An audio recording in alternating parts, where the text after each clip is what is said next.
Hey everyone, welcome back to our statistics class notes. We are now on page 90, and I'm going to do a similar example here in example 80 where I'm going to integrate over the same region. So the region in the XY plane that we're integrating over is the triangle bounded by the x-axis, the line y equals x, and the line x equals 1. So we have the same region we had in the last example. However, I'm going to integrate a different function, sine x over x.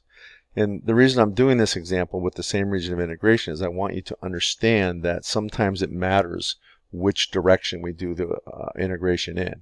If I tried to set up this integral as dy dx, then what happens is, okay, as x runs from 0 to 1, y runs from the function y equals 0 to y equals x. Okay, so that's how we set this up, right? Y being the inside integral, so that's 0 to x, and x the outside integral, so 0 to 1. The very outside integral is always constants. Remember that. If you set it up where that outside integral is not constants, then something's wrong. Okay, or I could have done it as the integral of dx dy, right? Making my dA be dx dy. So now my outside integral is y. So as y runs from 0 to 1, and then as I'm standing on the y-axis looking in the positive x direction up, the bottom function is now x equals y again, to the top function is x equals 1. So that means I'm going from y to 1 with respect to x, and then from 0 to 1 with respect to y. And notice that I want to integrate this. I cannot integrate sine x over x.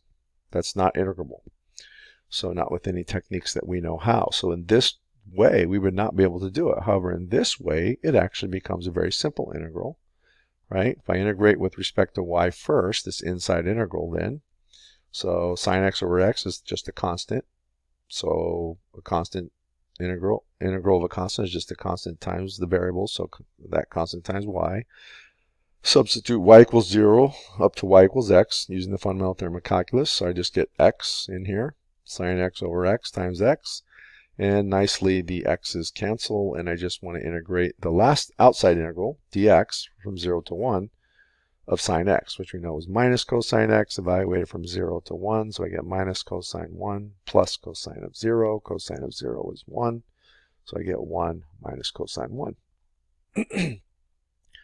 So I just want you to understand that there's no general rule for predicting which order of integration will be a, quote, good one. If the order you choose first doesn't work, try the other. Sometimes neither order will work, and we would need to use numerical approximations, which is not what we're going to talk about in this class. That would be one of my favorite subjects, numerical analysis, but not in Calc 3. We will not get into that. So if we can't integrate it in this class, we just stop. But I will not give you problems which can't be integrated, so just know that. Okay, but in this class, one of the orders will always work, of course.